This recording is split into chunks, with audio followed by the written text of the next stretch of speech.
പ്രിയപ്പെട്ട സഹോദരങ്ങളെ, ഇന്ന് നമ്മൾ വളരെ വ്യത്യസ്തമായൊരു തിരുവചന ഭാഗത്തിലേക്കാണ് നാം വന്നിരിക്കുക. പരിശുദ്ധാത്മാവ് നമ്മളോടൊന്ന് ഒരുപാട് സംസാരിക്കാൻ പോവുക. അവിടെ തീവ്രമായിട്ട് നമുക്ക് ആഗ്രഹിക്കുകയും പ്രാർത്ഥിക്കുകയും ചെയ്യാം. 1 തെസ്സലോനിക്ക 4 അധ്യായം 1 മുതൽ 8 വരെയുള്ള തിരുവചനങ്ങൾ. സഹോദരരെ, അവസാനമായി ഞങ്ങൾ കർത്താവായ യേശുവിൽ നിങ്ങളോട് അപേക്ഷിക്കുകയും യാചിക്കുകയും ചെയ്യുന്നു. ജീവിക്കേണ്ടതും ദൈവത്തെ പ്രീതിപ്പെടുത്തേണ്ടതും എങ്ങനെയെന്ന് നിങ്ങൾ ഞങ്ങളിൽ നിന്ന് പഠിച്ചു. അതനുസരിച്ച് ഇപ്പോൾ നിങ്ങൾ ജീവിക്കുന്നത് പോലെ ഇനിയും മുന്നേറുവിൻ. കർത്താവായ യേശുവിൻ്റെ നാമത്തിൽ ഞങ്ങൾ ഏതെല്ലാം അനുശാസനങ്ങളാണ് നൽകിയതെന്ന് നിങ്ങൾക്കറിയാം. നിങ്ങളുടെ വിശുദ്ധീകരണമാണ് ദൈവം അഭിലഷിക്കുന്നത്. അസന്മാർഗികതയിൽ നിന്ന് നിങ്ങൾ ഒഴിഞ്ഞു മാറണം.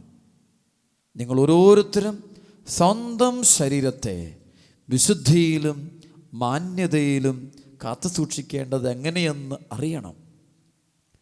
ദൈവത്തെ അറിയാത്ത വിജാതീയരെ പോലെ കാമവികാരങ്ങൾക്ക് നിങ്ങൾ വിധേയരാകരുത്. ഈ വിഷയത്തിൽ നിങ്ങൾ വഴിപിഴയ്ക്കുകയോ സഹോദരനെ വഞ്ചിക്കുകയോ അരുത്.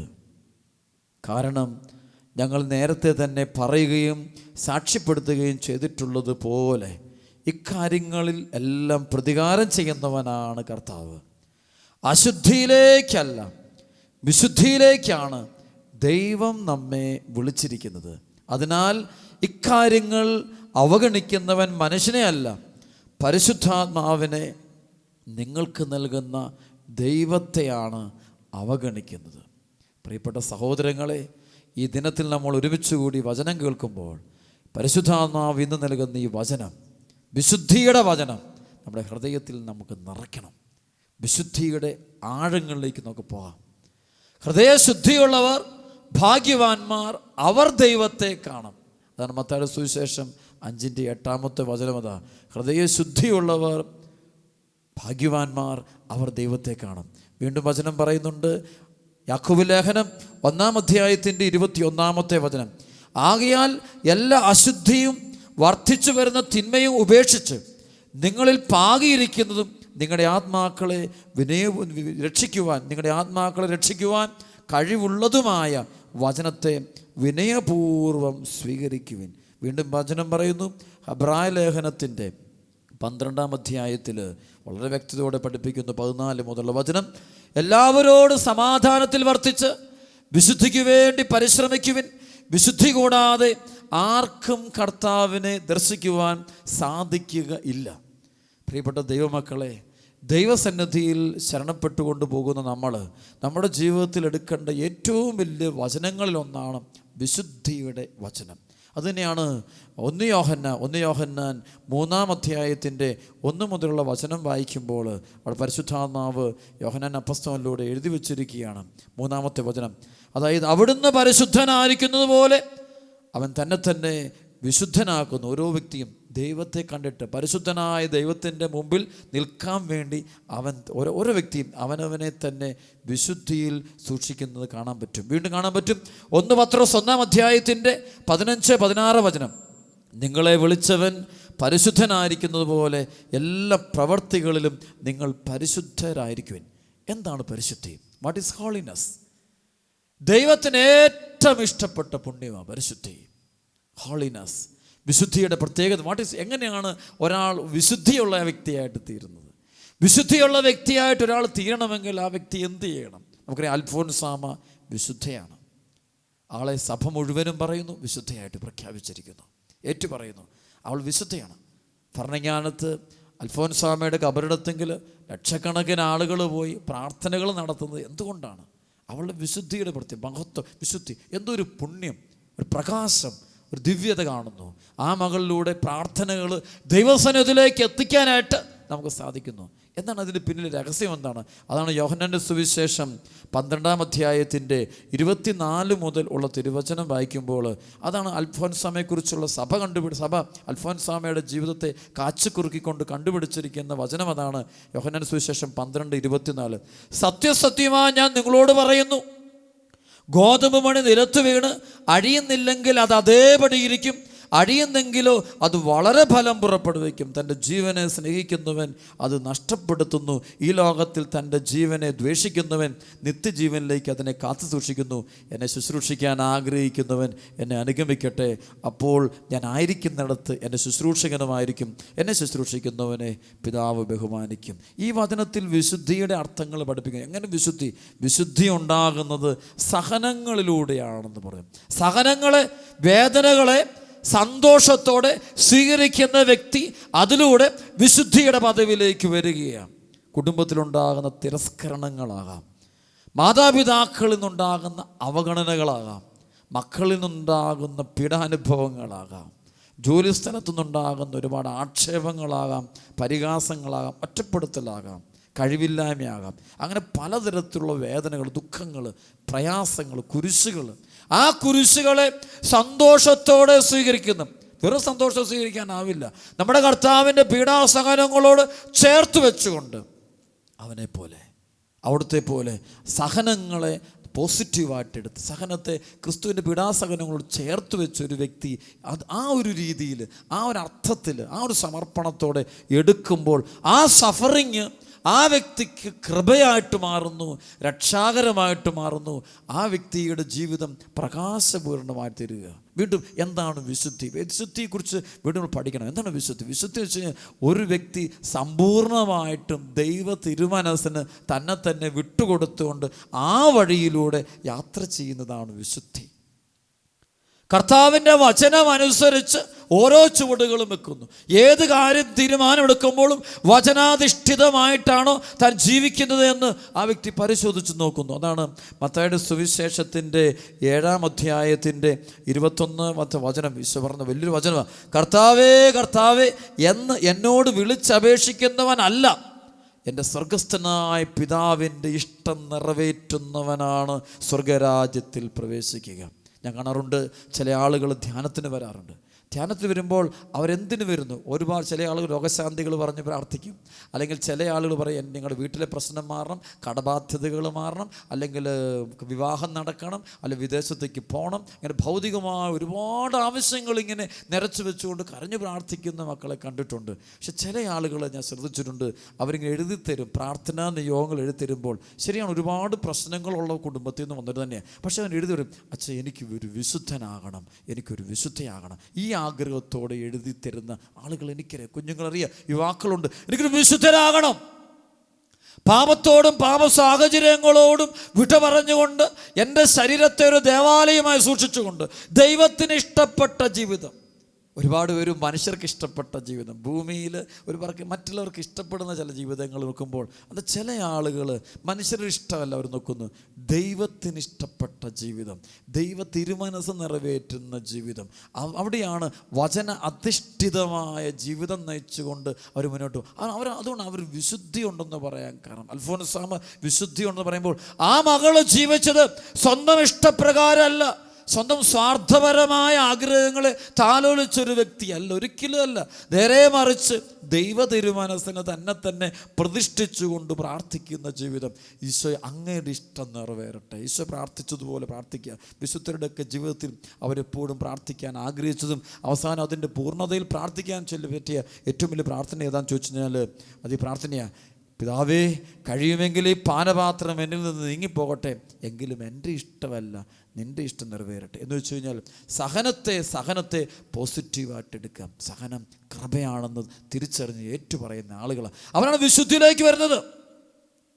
പാപത്തിൻ്റെ മാർഗങ്ങളോട് വിട പറയുക, ചുവട്, അത് വലിയൊരു മാനസാന്തരത്തിലേക്ക് വരും. വെറും ഒരു മാനസാന്തരം, മറ്റുള്ളവരെ കാണിക്കാൻ വേണ്ടിയുള്ള മാനസാന്തരമല്ല, ഇത് ശരിയായ മാനസാന്തരം. അവൻ്റെ ജീവിതത്തിൽ 1-ാം സ്ഥാനം ദൈവത്തിന് കൊടുക്കുക. അതായത് ആ വചനം, അതായത് നിയമാവർത്തന പുസ്തകം 6:4 മുതലുള്ള വചനത്തിൽ മോശയിലൂടെ ദൈവമായ കർത്താവ് ഇസ്രായേൽ ജനത്തെ പഠിപ്പിച്ച് പരിശീലിപ്പിച്ച വചനം, നീ നിൻ്റെ ദൈവമായ കർത്താവിനെ പൂർണ്ണ ഹൃദയത്തോടും പൂർണ്ണ മനസ്സോടും പൂർണ്ണ ആത്മാവോടും സർവശക്തിയോടും കൂടെ സ്നേഹിക്കണമെന്നുള്ള കൽപ്പന സ്വന്തം ജീവിതത്തിൽ പാലിച്ചുകൊണ്ട് ജീവിക്കുന്ന ജീവിതങ്ങൾ. പ്രിയപ്പെട്ടവരെ, അതാണ് വിശുദ്ധി. വിശുദ്ധി ദൈവം ഒരുപാട് ആഗ്രഹിക്കുന്നു. വിശുദ്ധരിലൂടെ ദൈവം പ്രവർത്തിക്കാൻ ആഗ്രഹിക്കുന്നു. ചരിത്രം പഠിക്കുമ്പോൾ ദൈവത്തിൻ്റെ പ്രവർത്തനങ്ങൾ നോക്കിയോ, ലോക ചരിത്രം പഠിച്ചു, അല്ല സുവിശേഷ ചരിത്രം പഠിച്ചു.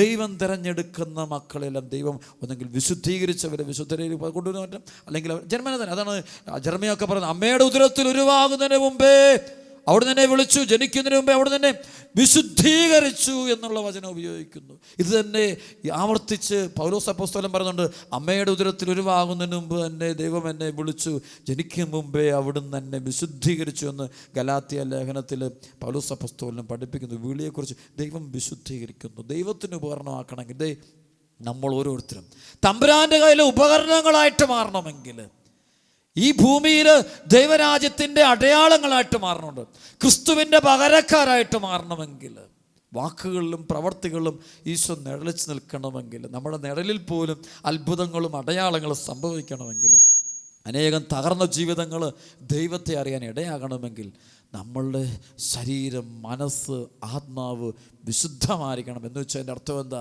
ദൈവവചനം എന്തു പറയുന്നോ അതിൽ നിന്ന് അണുവിട വ്യതിചലിക്കാതെ അതിൽ ഉറച്ചു നിൽക്കുന്ന വിശ്വാസത്തിൻ്റെ ഉടമകളായിട്ട് നമ്മൾ മാറണം.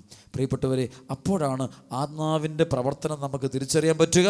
അപ്പോഴാണ് നമ്മൾ വളരുന്നത്, അഭിഷേകത്തിൻ്റെ മക്കളായിട്ട് നമ്മൾ തീരുന്നത് ആ സമയത്താണ്. അതുകൊണ്ട് ഈ സമയം നമുക്ക് നമ്മളെ തന്നെ പൂർണ്ണമായിട്ടും കർത്താവിന് വിട്ടുകൊടുക്കാം. നിയമാവർത്തന പുസ്തകത്തിൻ്റെ 28-ാം അധ്യായത്തിൻ്റെ 1-ാമത്തെ വചനം, നിന്റെ ദൈവമായ കർത്താവിൻ്റെ വാക്ക് കേട്ട് ഇന്ന് ഞാൻ നിനക്ക് നൽകുന്ന കൽപ്പനകളെ സൂക്ഷ്മമായി പാലിക്കുമെങ്കിൽ അവിടുന്ന് നിന്നെ ഭൂമിയിലെ മറ്റെല്ലാ ജനതകളെയും ഉന്നതനാക്കും. അവിടുത്തെ വചനം ശ്രവിച്ചാൽ അവിടുന്ന് ഈ അനുഗ്രഹങ്ങളെല്ലാം നിൻ്റെ മേൽ ചൊരിയും. അതേ പ്രിയപ്പെട്ട ദൈവമക്കളെ, ദൈവത്തിൻ്റെ വചനം, ദൈവവചനം അത് ഹൃദയത്തിൽ സൂക്ഷിച്ചു വെച്ചുകൊണ്ട് അതനുസരിച്ച് ഒരു വ്യക്തി ജീവിക്കുമ്പോഴാണ് വിശുദ്ധി എന്ന പുണ്യം ആ വ്യക്തി നിറയുക. പരിശുദ്ധ അമ്മയുടെ ജീവചരിത്രം പഠിക്കുമ്പോൾ അമ്മയിലുള്ള ഏറ്റവും വലിയ അനുസരണം എന്ന പുണ്യമാണ് നമ്മൾ പറയാം. അനുസരണം.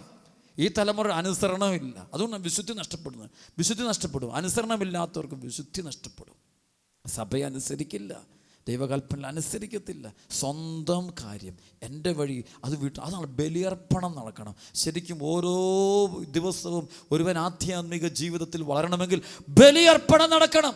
എൻ്റെ ആഗ്രഹങ്ങളെ കർത്താവിൻ്റെ കുരിശിനോട് ചേർത്ത് വെച്ച് തറച്ചിട്ട് ഞാൻ എൻ്റെ ദൈവത്തിൻ്റെ താല്പര്യം, കർത്താവിൻ്റെ താല്പര്യം അനുസരിച്ച് ജീവിതത്തിൻ്റെ ഓരോ നിമിഷങ്ങളെയും രൂപീകരിച്ചു കൊണ്ട് മുന്നോട്ട് പോകുന്നതിന് പറയുന്ന പേരാ വിശുദ്ധി.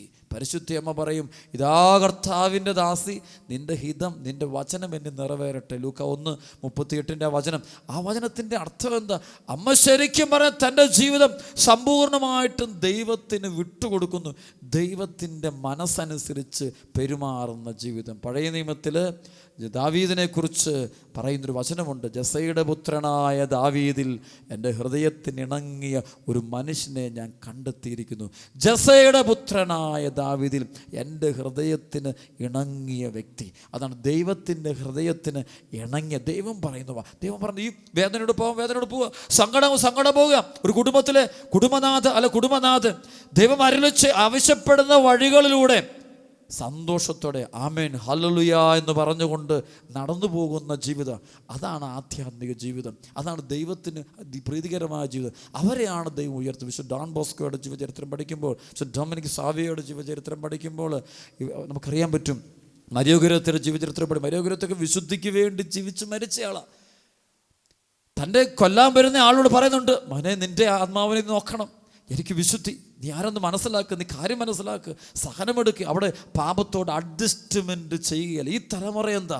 അഡ്ജസ്റ്റ് ചെയ്തേക്കുക, വേദന, സങ്കടം മാറ്റം, മറ്റുള്ളവരെ പ്രീതിപ്പെടുത്താൻ ശരീരം വിട്ടുകൊടുത്തവളല്ല ഒരു കാരണവശാലും മരിയഗുരുത്തി. ദൈവഹിതം, ഇത് ഈ ശരീരം, ഈ മനസ്സ്, ഈ ആത്മാവ് തമ്പുരാനുള്ളതാ. ഇതിൻ്റെ മേൽ വേറെ ആരും സ്പർശിക്കപ്പെടാൻ അനുവദിക്കില്ല എന്ന് ശക്തമായിട്ട് ഏറ്റുപറയുന്നു. വിശ്വാസത്തെ മുറുകെ പിടിക്കുന്നു. അപ്പോൾ ബലിയർപ്പിക്കേണ്ടി വരും. വേദന തിന്നേണ്ടി വരികയാണ്. ശത്രു കഠാര കൊണ്ട് ദേഹത്ത് ആഞ്ഞാഞ്ഞു കുത്തുമ്പോൾ അവൾ, ഈശോയെ, എൻ്റെ ഈശോയെ, ഞാൻ നിനക്ക് മാത്രം, ഞാൻ നിൻ്റേത് മാത്രം, I belongs to you Jesus, I belongs to you Jesus എന്ന് പറഞ്ഞുകൊണ്ട് മരിക്കുന്നത് കാണാൻ പറ്റും. അതേ പ്രിയപ്പെട്ട മക്കളെ, വിശുദ്ധരുടെ വാക്കുകളതാ, ഞാൻ നിൻ്റേതാ കർത്താവേ, ഞാൻ നിൻ്റേതാ, ഞാൻ വേറെ ആരും, എൻ്റെ മേലുള്ള അവകാശം നിനക്ക് മാത്രം. അതാണ് വിശുദ്ധി. വിശുദ്ധിയുടെ പദവിയിൽ ഒരു വ്യക്തി ഉയരുന്നതാ. അല്ല, പ്രാർത്ഥിച്ച് ശരിയാ, പ്രാർത്ഥന നല്ലതാ, പ്രാർത്ഥനക്കാരുണ്ട്, ഇഷ്ടംപോലെ പ്രാർത്ഥനക്കാരുണ്ട്, അതൊന്നും പറഞ്ഞിട്ട് കാര്യമില്ല.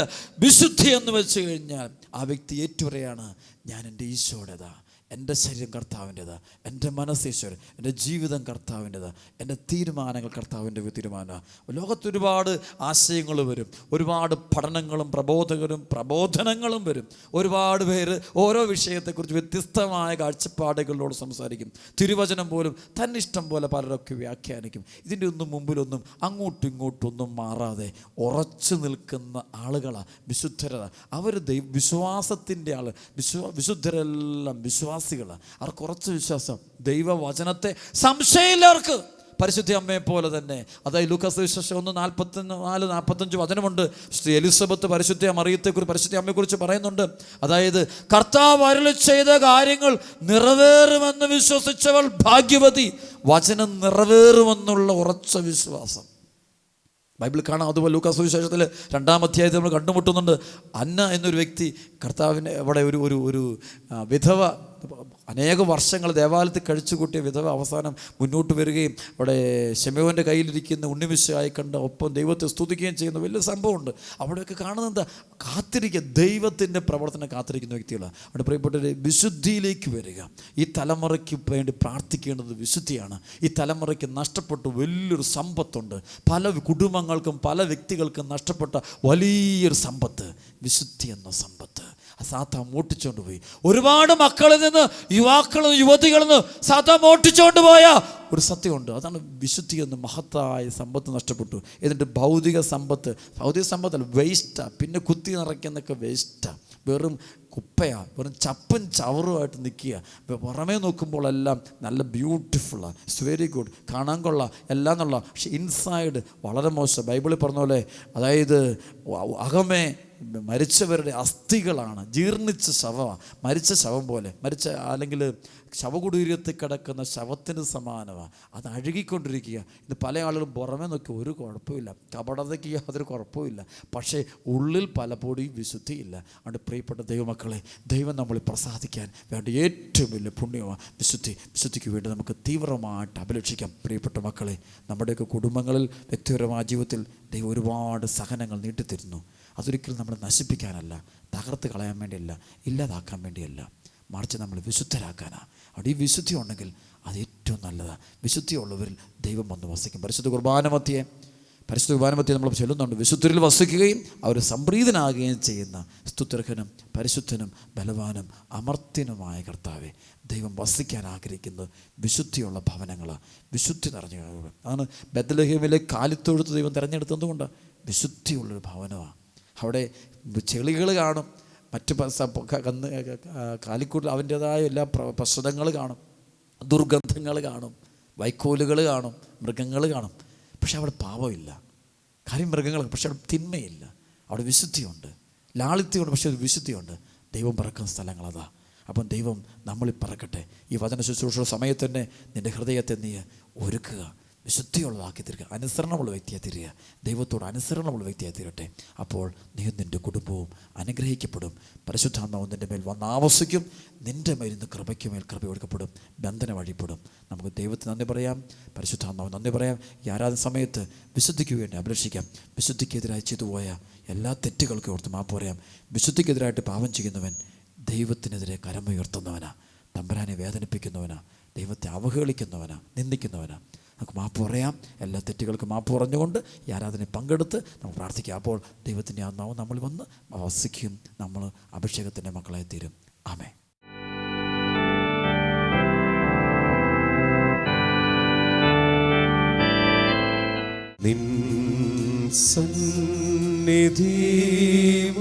ജീവിതം മുഴുവനോടെ കർത്താവിന് കൊടുക്കാം. കർത്താവേ, പൂർണ്ണ ഹൃദയത്തോടെ ഞങ്ങൾ അങ്ങ് ആരാധിക്കുന്നു, സ്തുതിക്കുന്നു. പ്രസാദം അനുഗ്രഹിക്കണം കർത്താവേ, അഭിഷേകം ചെയ്യണമേ.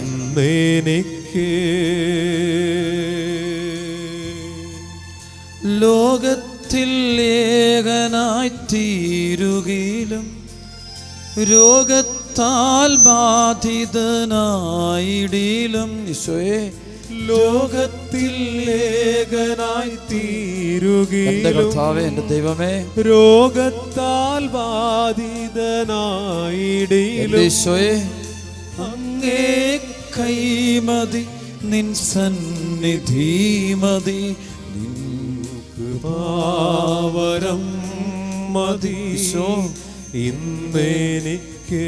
കർത്താവേ ഈശോയെ, എല്ലാ മക്കളെയും അങ്ങയുടെ കരങ്ങളിലേക്ക് വിട്ടുതരുന്നു. കർത്താവേ, അങ്ങയുടെ കരം നീട്ടണം കർത്താവേ. ഈ സമയത്ത് ഈശോയെ അങ്ങ് തുടരണം കർത്താവേ. ഈശോയെ, മുറിവേറ്റ മക്കളിലേക്ക് അങ്ങയുടെ കരം നീട്ടണമേ. സകലവിധ ബന്ധനം അടിക്കണം കർത്താവേ. പാപത്തിന്റെ കട്ട അഴിച്ചു വിടണം കർത്താവേ. അങ്ങയുടെ അത്ഭുതങ്ങളും അടയാളങ്ങളും കൊണ്ട് ഞങ്ങളെ സഹായിക്കണം കർത്താവേ.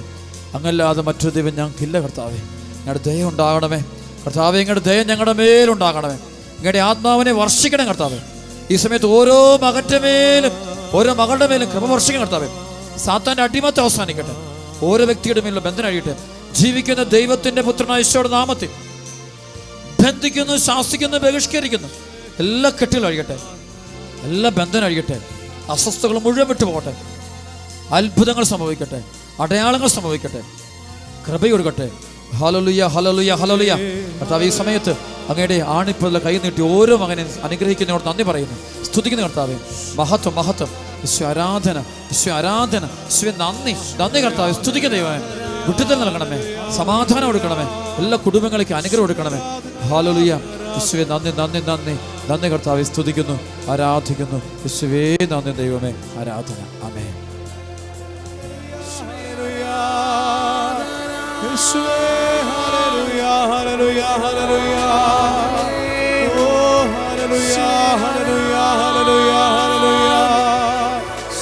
ആരാധന, ആരാധന, സർവശക്തനെ ആരാധന, ആരാധന, ആരാധന. ഹല്ലേലൂയ, ഹല്ലേലൂയ, ഹല്ലേലൂയ, ഹല്ലേലൂയ, ഹല്ലേലൂയ. യേശുവേ ആരാധന, ആരാധന, ആരാധന, ആരാധന. ഹല്ലേലൂയ, ഹല്ലേലൂയ, ഹല്ലേലൂയ, ഹല്ലേലൂയ. പരിശുദ്ധൻ, പരിശുദ്ധൻ, പരിശുദ്ധൻ. ഹല്ലേലൂയ, ഹല്ലേലൂയ, ഹല്ലേലൂയ, ഹല്ലേലൂയ, ഹല്ലേലൂയ. ഹല്ലേലൂയ, ഹല്ലേലൂയ, ഹല്ലേലൂയ. ഹല്ലേലൂയ, ഹല്ലേലൂയ, ഹല്ലേലൂയ, ഹല്ലേലൂയ, ഹല്ലേലൂയ. ഹല്ലേലൂയ, ഹല്ലേലൂയ, ഹല്ലേലൂയ, ഹല്ലേലൂയ. ഓ യേശുവേ ആരാധന, ആരാധന, ആരാധന.